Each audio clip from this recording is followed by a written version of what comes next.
달력을 보니까 내일이 처서더라고요. 처서. 처서라는 말은 더위가 처분됐다. 예, 직역을 하면 더위가 꺾였다 이런 말이죠. 이 처서는 입추하고 백로절기 사이에 있습니다. 우리 8월 7일 날이 입추였죠. 백로라는 말은 흰 이슬이다 이런 말이죠. 이슬이 내리는 일교차가 심해서 이슬이 내린다. 그래서 요 사이에 있는 절기가 처서인데 처서에 관한 여러 가지 말들이 있죠. 우리가 잘 알고 있는 처서가 되면 목이 입이 어떻게 된다고요? 삐뚤어진다는 거죠. 날씨가 추워서 이제 더 이상 모기가 이제 우리를 물지 못한다는 것이죠. 또 이 처서 때에 벼 이삭이 팬다고 합니다. 이제 알곡이 맺힌다는 것이죠. 그래서 이 처서 때 내리는 비는 하루에 1000석을 줄인다고 합니다. 그만큼 중요한 때라는 것이죠.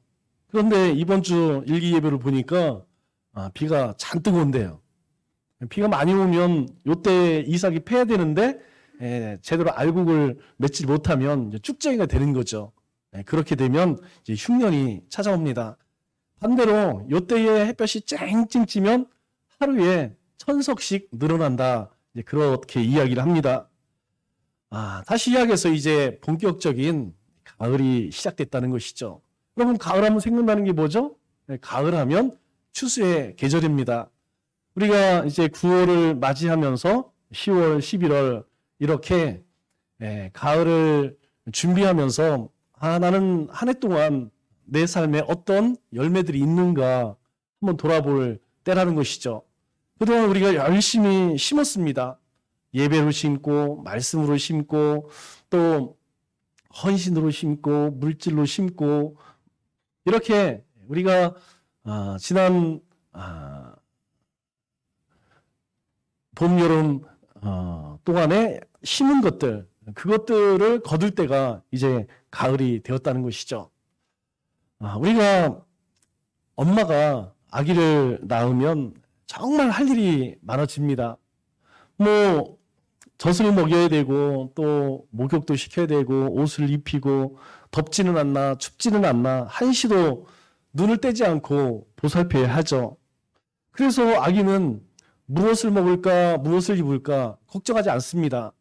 만일 아기가 내가 무엇을 입을까 무엇을 먹을까 이제 걱정할 때가 되면 철이 들었다고 이야기를 하죠. 마찬가지로 하나님께서 우리에게 생명을 주셨기 때문에 우리의 목숨이 끊어지지 않도록 필요한 것을 우리의 삶에 채워주신다고 약속을 하셨습니다. 그래서 우리는 염려할 필요가 없다는 것이죠. 우리 빌립보서 4장 6절 말씀을 보면 아무것도 염려하지 말고 너희 구할 것을 감사함으로 하나님께 아뢰라 이렇게 말씀합니다. 하나님께 아뢰기만 하면 우리가 가지고 있는 근심, 걱정, 염려가 다 사라지게 될 것이라는 것이죠. 사실 우리의 삶의 문제는 믿음의 문제예요. 우리가 걱정하는 것, 우리 근심, 걱정, 염려를 가만히 살펴보면 사실은 대부분 이루어지지 않는 일들입니다. 그럼에도 불구하고 우리는 하나님 말씀에 대한 믿음이 없기 때문에 흔들릴 때가 참 많이 있죠. 우리 성경적인 물질 관리의 첫 번째, 두 번째 원칙은 자족과 관리라고 했습니다. 그러면 세 번째 원칙은 무엇이냐? 검소함이라는 것이죠. 하나님께서 채워주신 물질을 채워주실 때 그 물질을 쓰는 방법과 태도가 검소함입니다. 우리가 대형차와 소형차를 타고 다니는 사람 가운데에 우리가 생각하기에 누가 더 검소할까요? 당연히 조그만 소형차를 타는 사람이 검소한 사람이라고 생각을 합니다. 하지만 이 검소는 사람의 상황에 따라서 다르게 적용되어야 합니다. 만일 소형차도 사면 안 되는 사람은 뭘 타고 다녀야 되죠? 버스 타고 다녀야 되죠. 그런 사람이 소형차를 탄다는 것은 물질을 잘못 사용하고 있다는 의미입니다.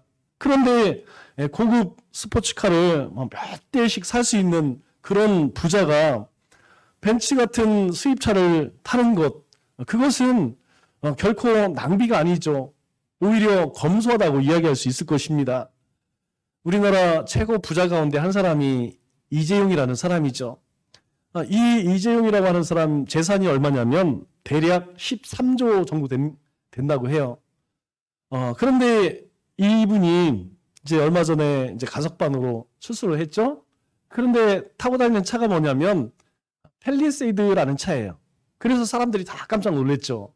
13조를 가진 재벌의 부회장이 3,400만 원, 아주 프로모션을 해도 이제 4천만 원 정도 하는 차인데 이 정도 차를 타고 간다는 거예요. 그래서 제가 이제 자료를 찾아보니까 이 차를 타기 전에 어떤 차를 탔느냐? G90이라는 차를 탔더라고요. 그리고 그 이전에는 뭘 탔느냐? 체어맨이라는 차를 탔어요. 뭐 이런 차들은 일반 서민들 뭐 조금 있는 사람들을 다 타는 차죠.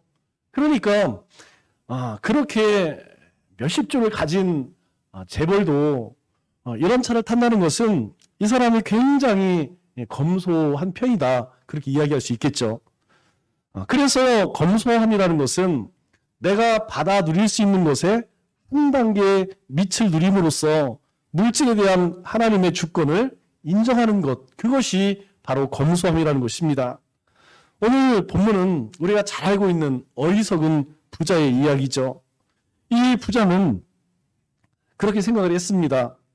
소출이 풍성해지자 내가 곡간을 헐고 새로 지어서 그곳에 내가 수확한 이 풍년된 곡식들을 가득 채우고 이제 내가 남은 인생을 좀 즐기자, 그렇게 생각을 했죠. 그런데 여러분, 이것이 뭐 잘못된 것인가요? 풍년이 들었어요. 이 풍년이 들었으니까 소출이 많아지겠죠. 당연히 쌓을 곳이 없어서 창고를 헐고 그곳에 가득 쌓아, 그리고 이제 내가 살만하니까 그것을 가지고 누리자. 여러분, 전혀 잘못된 것이 없습니다. 당연히 우리도 뭐 보너스를 받는다든가 아니면 뭐 여윳돈이 생기면 그걸 가지고 누리는 것, 그거 잘못된 것이 아니죠. 그 문제는 무엇이냐면 하나님께서 그런 그에게 이런 말씀을 하시죠. 야, 너 오늘 죽으면 내가 소유하고 있는 것, 내가 가지고 있는 것, 그거 다 누구 것이 될까? 이 말씀을 하는 것이죠. 아니, 내 것을 가지고 내가 누린다는데 누가 뭐라고 하겠습니까? 문제는 무엇이냐면 하나님께서 오늘 너를 데리고 가면 네가 소유한 모든 것은 과연 내가 누릴 수 있을까? 이렇게 하나님께서 말씀을 하시는 것이죠. 그래서 이 검소에서 가장 중요한 것은 하나님의 소유권을 인정하는 것입니다. 사실 물질만 그런 것이 아니에요. 우리의 삶에 모든 것들이 하나님으로부터 왔다는 것, 그 소유권을 인정하는 것은 아주 중요합니다. 왜냐하면 우리가 얼마 전에 시간에 대해서 함께 나누었죠. 여러분, 시간은 내 것 같지만 아니라니까요. 물질도 마찬가지고요. 나에게 있는 뭐 달란트, 재능, 은사, 내 것 같지만 사실 그렇지 않다는 것이죠. 이 모든 것들이 하나님을 위해 쓰여질 때 빛이 난다는 거예요. 참 이상합니다. 우리가 가지고 있는 모든 것을 나를 위해 쓰면 그것이 크게 드러나지 않아요. 그런데 나에게 가지고 있는 모든 것들을 하나님을 위해 쓰게 되면 그것이 빛이 난다는 것입니다. 그렇기 때문에 검소함이라는 것은 내가 이만큼 누릴 수 있는데 그 끝을 누리지 않는다는 것이죠. 왜 끝을 누리지 않는다는 것일까요? 그것은 내가 받은 만큼 끝까지 내가 쓰고 싶은 만큼 다 쓴다는 것은 쉽게 말해서 내 힘으로 이만큼 벌었으니까 내 마음대로 쓰겠다. 자기 자신을 자랑하는 것이죠. 그리고 더 문제는 그 끝을 누리면 거기서 더 넘어가고 싶은 그런 마음이 생깁니다. 한마디로 이야기해서 끝이 없다는 것이죠. 우리 디모데전서 6장 9절 말씀을 보면 이렇게 말씀을 합니다. 부하려 하는 자는, 물질에 욕심 있는 자는 시험과 올무와 여러 가지 어리석고 해로운 욕심에 떨어지나니 곧 사람으로 파멸과 멸망에 빠지게 하는 것이라, 이렇게 이야기해요. 굉장히 두려운 말씀이죠. 우리 모두가 가지고 있는 마음 가운데 하나가 뭐냐면 부하려고 하는 마음이 있다는 거예요. 이게 죄의 속성이라는 것이죠. 그런데 그것을 쫓아가게 되면 결국 시험과 올무와 여러 가지 어리석고 해로운 욕심에 떨어지게 된다는 것입니다. 그 끝은 파멸이라는 것이죠. 제가 굉장히 재미있는 이야기를 하나 들었어요. 차를 사러 갈 때에 소형차, 스파크나 모닝이 있죠? 이 소형차를 사러 갔던 사람이 수입차를 사서 나온다. 이런 말이 있어요. 제가 어제 이 차에 관해서 이제 자료를 인터넷에서 쭉 찾아보니까 그런 이야기 있더라고요. 그럼 모닝이 한 1300, 1500 정도 가죠? 그런데 이제 풀옵션을 하게 되면 준준형 아반떼급이 되는 거예요. 아반떼가 한 1500에서 이제 시작을 하니까 우리가 흔히 깡통이라고 하죠. 그러니까 소형차에 풀옵션을 넣느니 준준형을 사자. 그런데 이 준준형에 옵션을 좀 넣으면 소나타급이 되는 거예요. 2300, 2500이 되는 거죠. 그러면 준준형보다 중형차를 사는 게 훨씬 낫죠. 그래서 소나타에다가 옵션을 또 몇 개 넣으면 이 그랜저급이 되는 거예요. 그런데 그랜저에다가 또 옵션 몇 개를 넣으면 G80이 되는 거죠. G80에다가 옵션 몇 개 넣으면 G90이 되는 거예요. 그런데 G80이면 5,500 이상이 되잖아요. G90은 거의 1억 가까이 갑니다. 그걸 살 바에 수입차를 산다는 것이죠. 무슨 이야기냐면 사람의 욕심이 그렇게 끝이 없다는 거예요. 그래서 소형차 사러 갔다 수입차 사고 나온다 이런 말이 생긴 것이죠. 우리가 어떤 물건을 사고 싶을 때가 있죠. 견물생심이라고 좋아 보이는 것 나도 모르게 막 그렇게 살 때가 있습니다. 그런데 문제는 내 능력과 한계를 넘어가면 그때부터는 아주 심각한 문제가 된다는 것이죠. 그런데 우리가 한 단계 밑을 누리면 혹시 넘어간다 할지라도 다시 쉽게 돌아올 수 있다는 거예요. 또한 평소에 내가 한 단계 밑으로 내려가 쓰는 사람이라면 하나님의 주권을 드러낼 수 있다는 것입니다. 물질의 주권이 하나님께 있다는 것이 바로 검소를 통해서 이 검소함을 통해서 드러나게 된다는 것이죠. 그뿐만 아니라 나는 충분히 감사해야 하는 감사 속에서 하나님을 드러낼 수 있다는 것입니다. 검소한 삶은 돈을 자랑하는 것이 아니라 하나님을 자랑하게 되는 것이죠. 또 이 검소함을 통해서 감사를 배우게 됩니다. 검소하면 돈에 끌려가지 않고 물질을 지배하게 됩니다. 내가 쓰고 싶은 대로 다 쓰면 사실 내가 원하는 대로 하는 것 같지만 사실은 물질에 끌려다니게 되죠. 그런데 쓰고 싶은 욕구를 한 단계 내리면 내가 물질을 지배할 수 있게 된다는 것이죠. 얼마를 주어도 이렇게 검소하게 사는 사람에게는 언제나 감사가 있고 그것을 통해서 하나님의 영광이 놀랍게 드러난다는 것입니다. 이렇게 내가 누릴 수 있는 것에 한 단계 밑을 누리고 감사는 검소함을 통해서 우리는 하나님을 드러내고 하나님의 주권을 인정하는 삶을 살 수 있다는 것이죠. 결국 이 검소함에서 오는 감사함으로 인하여서 우리의 삶은 더 부유해지고 더 많은 것을 나눌 수 있게 된다는 것입니다. 그리고 성경적인 물질 관리의 네 번째 원칙은 나눔입니다. 나눔은 하나님의 일하심을 드러내는 통로이죠. 우리가 나눌 때 하나님의 역사가 일어나는 것입니다. 물질이 갈 때에 물질과 함께 하나님의 마음이 가고 또 거기에 생명이 일어나는 것이죠. 물질이 갈 때 물질만 가는 것이 아닙니다. 하나님의 사랑도 함께 가는 것이죠. 내가 어려울 때 누가 나한테 물질을 주면 그 물질만 받는가요? 아니죠. 그 사람의 마음까지도 함께 받는다는 것이죠. 그 사람이 하나님을 잘 믿는 믿음의 사람이라면 우리는 도움을 통하여서 하나님의 사랑을 깨닫게 됩니다. 즉 물질을 통해서 하나님은 나를 사랑하시고 일하심을 우리가 경험하게 된다는 것이죠. 또 그 사람이 하나님의 거룩한 통로가 된 것을 감사하게 되는 것입니다. 나눔이란 그냥 물질만 주는 것이 아니라는 것이죠. 나눔이 하나님의 역사와 일하심이 나타나는 통로이기 때문에 나누는 것입니다. 이것이 정말 중요하다는 것이죠. 나눔은 하나님 나라의 상을 쌓는 것이라고 성경은 말씀합니다. 우리 마태복음 6장 19절 말씀을 보면 너희를 위하여 보물을 땅에 쌓아두지 말라. 땅에 쌓아두지 말라는 이야기는 무엇이죠? 하나님 나라에 쌓아두라. 거기는 하나님 나라는 이 땅에 쌓아두는 것은 종과 동록이 해하며 도둑이 구멍을 뚫고 도둑질 하느니라. 여기서 종이 뭡니까? 우리 쌀독에 보면 벌레들 생기죠. 쌀벌레. 그건 먹어도 된다고 하더라고요. 여러분, 종은 벌레를 이야기하는 거예요. 동록은 부식되는 거 있죠. 우리 새가 부식되는 것, 녹쓰는 것, 그걸 얘기하는 것이죠. 이 땅의 것은요, 어디에 아무리 안전한 곳에 쌓아놓는다 할지라도 종과 동록이 해하며 그리고 도둑이 항상 들끓 수밖에 없다. 그렇게 이야기를 하죠.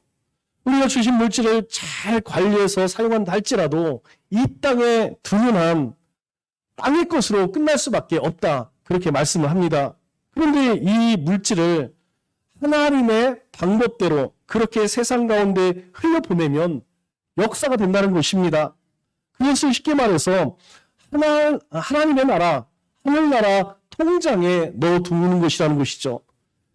하나님 나라의 통장이 좋은 이유가 무엇입니까? 그것은 원금보다 이자가 훨씬 많다는 것이죠. 그리고 안전합니다. 누구도 빼앗아갈 수 없고 종과 동록으로 해함을 당하지 않는다는 것이죠. 이것이 하나님 나라의 법칙이라는 것입니다. 그래서 하나님께서 재물을 우리에게 주셨다면 더 하늘에 쌓으라고 나에게 주신 기회라는 것을 우리는 깨달아야 할 것입니다. 그래서 나눔은 주님이 다시 나를 채워주실 근거를 만드는 것이라는 것입니다.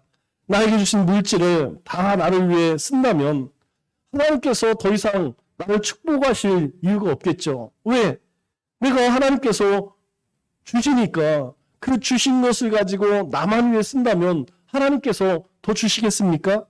그런데 하나님께서 나에게 주신 것을 가지고 나눈다면 하나님께서 무엇이라고 생각하시겠습니까? 얘는 내가 채워주니까 그것을 가지고 축복의 통로가 되는구나. 나눔의 통로가 되는구나. 은혜의 통로가 되는구나. 그래서 하나님께서 더 채워주시고 더 채워주시는 것이죠. 우리 잠언 8장 21절 말씀을 보면 우리 이렇게 이야기합니다. 나를 사랑하는 자가 재물을 얻어서 그 곳간에 채우게 하려 함이니라. 여러분, 나를 사랑하는 자가 누굽니까? 하나님께서 우리에게 주신 것을 하나님의 뜻대로 사는 사람. 이거 다 내 거니까 오늘 어리석은 부자처럼 그냥 내 마음대로 내가 인생을 즐기며 살자. 그게 아니고 하나님이 나에게 주신 것 하나님의 것이니까 하나님이 기뻐하시는 곳에 쓰자. 그런 사람이 재물을 얻어서 그 곳간에 더 채우게 하신다는 거예요. 하나님께서 더 채워주신다는 것이죠. 하나님께서 주신 것이 나에게만 머물다면 더 이상 하나님께서 주실 근거가 없어집니다. 물질을 나만을 위해 사용한다면 하나님께서 우리의 삶에 풍족하게 채워주실 이유가 없는 것이죠. 그냥 이 땅 가운데 살아갈 만큼 그렇게 하나님께서 주시겠죠. 우리는 하나님의 축복의 통로가 되어야 합니다. 우리는 하나님의 나눔의 통로가 되어야 한다는 것이죠. 모든 삶이 축복의 통로이지만 특별히 물질은 더 중요합니다. 세상 사람과 그리고 그리스도인의 가장 큰 차이점이 뭡니까? 바로 이 물질에 관한 마인드죠. 여러분, 세상 사람들은 절대 자기의 이익이 없으면 나누지 않습니다. 우리가 보면 무슨 재단을 만들고 그리고 많은 기부를 하는 사람들을 보면 저 사람들 참 대단하다. 저 사람들 노블레스 어블리지 참 있는 사람들의 권리를 잘 행하는구나 라고 생각하지만 여러분, 그 속에 들어가면 자기에게 이익이 없으면 할까요? 절대 그렇지 않습니다. 자신에게 이익이 있어야만 기부도 하고 나누는 것이죠. 그러나 하나님의 백성들은 그렇지 않다는 것이죠. 왜 그렇습니까? 하나님께서 물질을 주실 때에는 나를 위해 주실 경우도 있지만 궁극적으로 나를 통해서 하나님께서 일하시기 위함이라는 것이죠. 여러분, 우리가 물질을 통해서 무엇합니까? 다만 먹고 살기 위해서 우리가 일합니까? 아니라는 거예요. 물론 우리가 먹고 살기 위해서 물질이 필요하지만 우리는 그 물질을 통하여서 우리의 삶으로 또 그 물질로 하나님의 나라의 일, 하나님이 기뻐하시는 그런 삶을 살아간다는 것이죠. 하나님은 이것을 깨닫는 사람에게 더해주신다는 것입니다. 교회도 마찬가지라는 거예요. 여러분, 교회가 해야 할 가장 큰 일이 무엇입니까? 전도 아니겠습니까? 그런데 교회가 인색하면서 예수 믿으시오, 안 된다는 것이죠. 우리 안에 있는 하나님의 사랑을 나눠야 합니다. 베풀어야 한다는 것이죠. 우리가 세상에 또 하나님 알지 못하는 사람들에게 하나님 사랑이 어떤 것인지 베풀 때 그들이 복음을 받아들이는 것이죠. 교회가 인색하고 베풀지 않는데 예수 믿으시오, 그럼 뭐라고 합니까? 너나 잘하세요. 그렇게 교회를 비난하게 되는 것이죠. 여러분, 오늘 교회가 세상으로부터 조롱을 받고 비판받는 이유가 무엇입니까? 지방은 좀 덜하지만 제가 서울에 가서 정말 놀라운 것이 지금 있는 교회도 수천억짜리 교회예요. 강남에 정말 아름다운 교회입니다. 그런데 그 수천억짜리 부수고 그거보다 2배, 3배 더 들여서 또 새로운 교회를 쳐요. 왜 그럴까요? 저는 참 이해가 안 돼요. 강남을 지나갈 때마다 그런 교회를 보면서 참 이해가 안 돼요. 정말 이해가 안 됩니다. 뭐 기능적으로나 아니면 수용 인원이나 부족한 게 전혀 문제가 없습니다. 안에 시설도 최고예요. 그런데 그것을 부수고 다시 지어요. 그러니 세상 사람들이 뭐라고 이야기합니까? 자기들밖에 모른다는 것이죠. 세상 사람들 눈에는 교회가 세상을 향해서 베풀고 나누지 않고 자기들 이익만 위해서, 자기들 편리를 위해서 그렇게 쓴다고 인식을 하게 되는 것이죠. 여러분, 그것이 사실은 모든 교회가 그렇지는 않죠. 그러나 몇몇 교회들이 그렇게 함으로써 교회 전체가 도매금으로 넘어가는 거 아니겠습니까?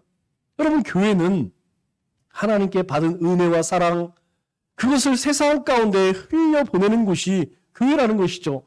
하나님께 받은 축복을, 야, 이건 우리 것이니까 그냥 다 우리 거야. 그거 교회가 아니라는 것이죠. 그리스도인들도 마찬가지라는 것입니다. 우리 가운데 하나님께서 주신 것은 우리만 누리라고 주신 것이 아니라는 것이죠. 그것을 세상 가운데 흘려보내야 한다는 것입니다. 이것을 분별하고 흘려보낸다면 바로 우리가 하나님의 축복의 통로가 된다는 것이죠. 우리의 창고에 하나님께서 내게 주실 근거를 우리는 마련해야 한다는 것입니다. 왜 하나님께서 우리의 삶을 축복하셔야 되죠? 우리가 날마다 기도하지 않습니까? 하나님, 우리의 삶 축복하여 주옵소서. 우리의 자녀들도 축복하여 주옵소서. 그러면 하나님의 입장에서는 왜 우리의 삶을, 우리의 가정을, 우리의 자녀를, 또 우리 교회를 축복해야 할까요? 여러분, 우리는 이것을 생각해 봐야 한다는 것이죠. 하나님께서 나에게 더해 주시면 무엇을 할 것이냐? 이건 없어요. 하나님이 주시면 그저 그냥 잘 먹고 잘 살겠습니다. 좋은 옷을 입고 차를 바꾸고 집을 큰 데로 넓히고 여기에만 관심이 있다는 것이죠. 우리가 조금만 눈을 돌려서 하나님께서 왜 내 삶을 축복하시느냐, 우리가 이것에 관심을 갖게 되면 우리의 삶이, 우리의 몸된 교회가 무엇을 해야 할지 분명하게 깨닫게 된다는 것이죠. 그 근거가 무엇이냐면 바로 나누는 것이라는 것입니다. 나누면 하나님께서 다시 태워주신다는 것이죠. 여러분, 우리 인생을 돌아보면서 우리 교회도 마찬가지예요. 여러분, 우리 인생을 돌아보면서 우리가 하나님이 기뻐하시는 곳에 베풀고 나눌 때에 하나님께서 채워주지 않으시던가요? 야, 그거 나하고 상관없으니까 나 모르겠어. 그러지 않더라고요. 하나님께서 채워주시더라고요. 여러분, 그 중에 가장 대표적인 것이 무엇이냐면 헌금 같아요. 제가 이 말씀을 준비하면서 하나님 앞에 드려서 이제까지 손해본 게 없더라고요. 뭐 11조를 드리든 감사금을 드리든 아니면 특별한 일이 있어서 하나님께 드려서 하나님께서 이제까지 채워주지 않아서 내가 정말 공경이 처한 경우가 없다는 것입니다. 그 얘기는 뭐예요? 하나님이 기뻐하시는 곳에 하나님의 말씀대로 사용하면 하나님께서 또다시 채워주시고 또 채워주신다는 것이죠. 그런데 다 내 것이냐 내 주머니에 다 넣고 꺼내지 않을 때에는 하나님께서 더하시느냐? 아니라는 것이죠. 참 이상합니다. 그냥 내 주머니에 있으면 그것으로 끝나요. 그러나 꺼내서 사용하면 하나님이 또 채워주시는 것을 우리가 날마다 경험하게 된다는 것이죠. 두 번째로 나눔은 나와 우리 모두를 풍족하게 하는 하나님의 방법이라는 것입니다. 하나님은 나눔을 통해서 우리 모두를 풍족하게 하신다는 거예요. 우리 잠언 11장 24절로 26절 말씀을 보면 참 재미있는 말씀을 하세요. 흩어 구제하여도 더욱 부하게 되는 일이 있나니 과도히 아껴도 가난하게 될 뿐이니라. 참 이상하죠? 보세요.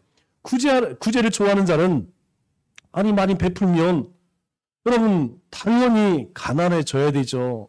그런데 그렇지 않다는 거예요. 우리 24절에 뭐라고 이야기합니까? 흩어 구제하여도 더욱 부하게 되는 일이 있나니 구제하면 당연히 베푸니까 가난해져야죠. 그런데 더욱 부하게 되는 일이 있나니 과도히 아껴도 이거 내 거니까 내가 힘써서 버는 거니까 내가 이거 나만 위해 써야지.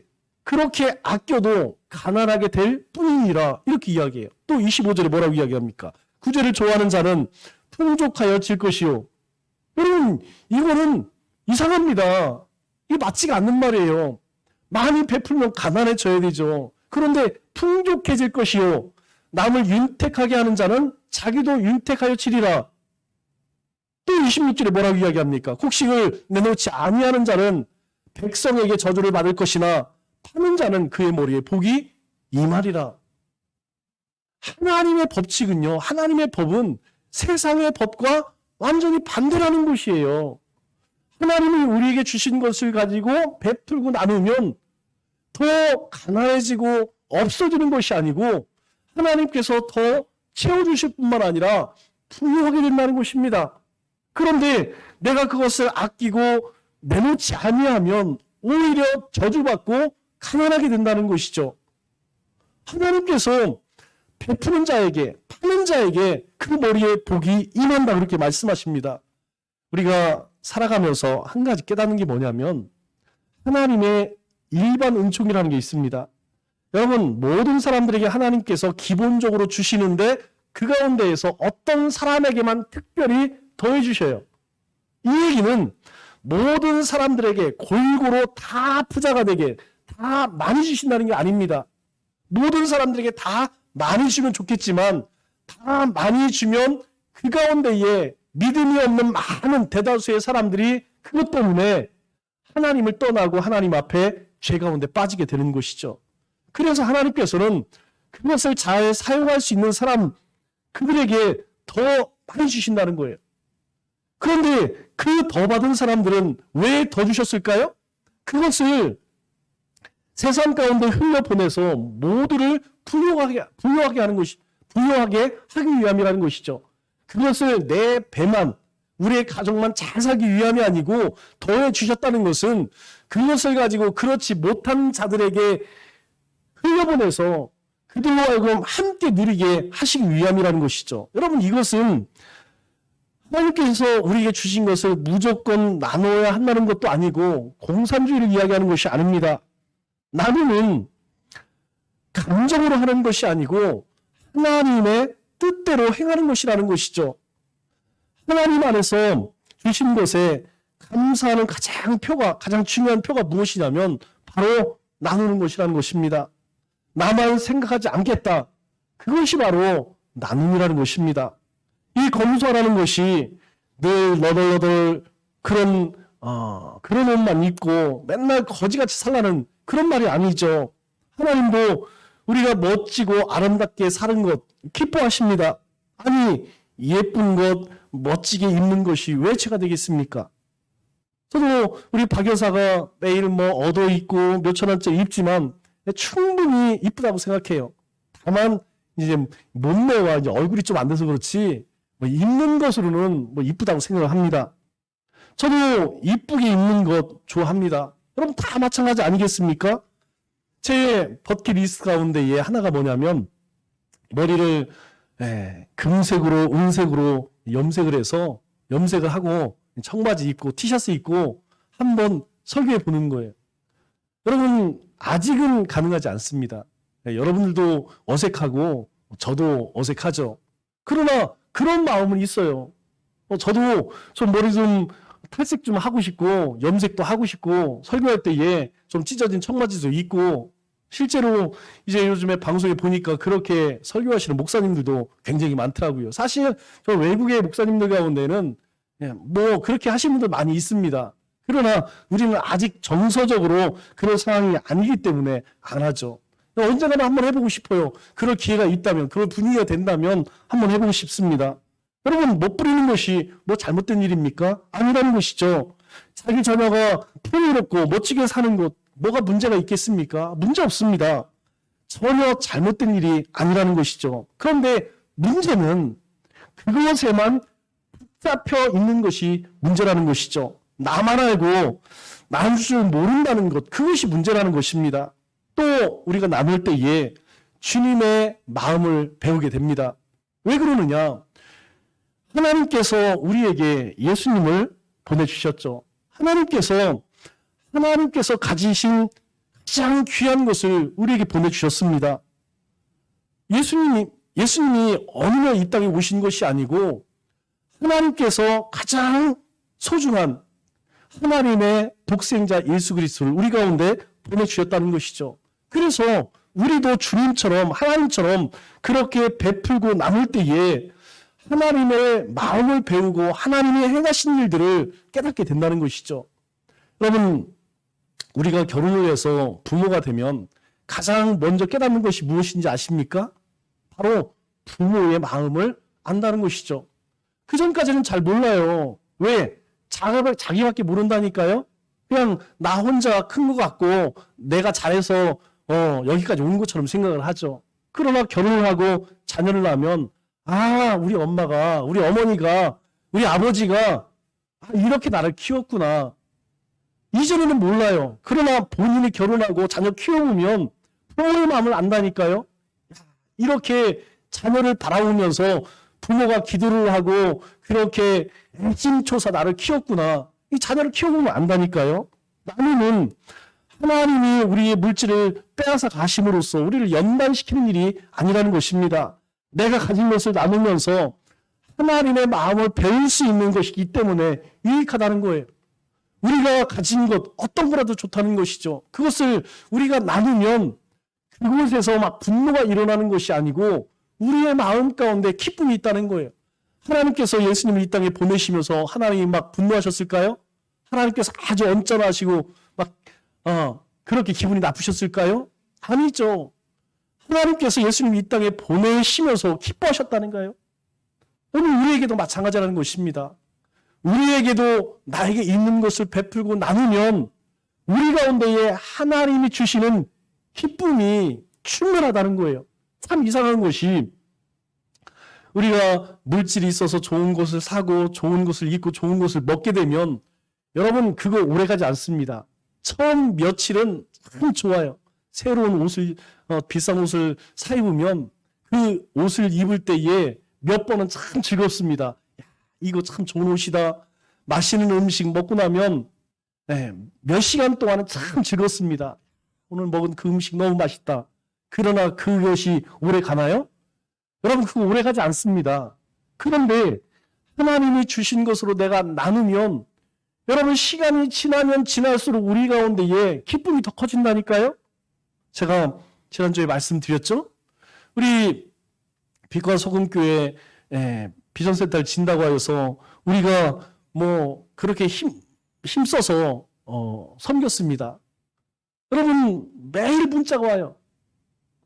목사님 참 고맙습니다. 그렇게 해서 우리 남청주 교회가 참 필요할 때에 그렇게 헌금해 주셔서 너무 고맙습니다. 저도 그거 생각할 때마다 참 기뻐요. 우리 성도님들이 그렇게 손을 펴서 함께 나눌 수 있어서 너무 기쁘고, 그것이 아주 시적절하게 쓰임받아서 기쁘고, 지난주에 휴가 쓸 때도 마찬가지죠. 은혜교회 목사님 얼마 되지 않지만 그것을 가지고 부끄러울 만큼 고맙습니다, 고맙습니다, 전화 오고 문자 오고 참 부끄럽더라고요. 그런데 여러분, 제 형편으로 할 수 없었지만 저도 또 누군가에게 섬김을 받았기 때문에 그렇게 할 수 있었다는 것이죠. 그것을 생각하면 생각할수록 마음이 기뻐요, 즐거워요. 그리고 또 기회가 있다면 그렇게 하고 싶은 마음이 생기는 것이죠. 이게 하나님이 우리에게 주시는 마음이라는 것이죠. 우리가 베풀면, 나누면 바로 우리 가운데 주님의 마음을 배울 수 있다는 것입니다. 요즘 재능 기부가 한창이죠. 재능 기부하시는 분들도 많이 있죠. 여러분, 물질뿐만 아니라 자신의 달란트와 재능도 얼마든지 나눌 수 있습니다. 교회 안에서 헌신이라는 것이 무엇입니까?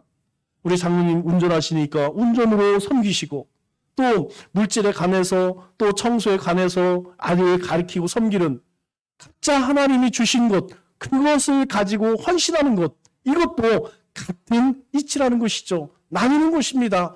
하나님이 나에게 주신 그것으로 찬양으로 나누고 섬기고 베푸는 것, 그럴 때에 하나님의 영광이 나타난다는 것이죠. 그것이 바로 우리가 하나님께 부유해지는 것입니다. 우리의 삶의 진정한 부유는 무엇이냐? 바로 베풀고 나눌 때 우리가 하나님으로부터 부유하게 된다는 것이죠. 말씀을 맺겠습니다. 초대교회가 성령 충만할 때 그들이 그 충만함으로 참 많은 일을 감당할 수 있었습니다. 하지만 그것을 성경은 물질을 서로 통일했다, 즉 물질을 나누었다로 풀었습니다.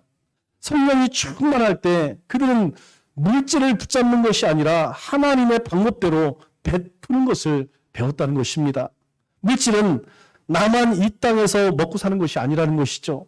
물질을 온전히 베품으로써 많은 사람들을 살리는 하나님의 도구이기 때문에 우리는 물질에 대해서 항상 열려있고 깨어있어야 합니다. 우리는 그동안 물질에 관해서 자족과 관리와 검소와 나눔이라고 하는 4가지 원칙에 대해서 살펴보았습니다. 우리 모든 믿음의 권속들은 자신의 물질을 점검하고 자족하며 살아가는 것을 배우고, 또 주신 물질을 잘 관리하고 물질의 주권이 하나님께 있음을 검소한 삶으로 드러내고, 여유가 있으면 그 일부를 하나님 앞에 나누면서 하나님의 일하심과 하나님께서 베푸시는 기적을 경험하는 우리 믿음의 권속들 다 되시기를 주님의 이름으로 축원합니다.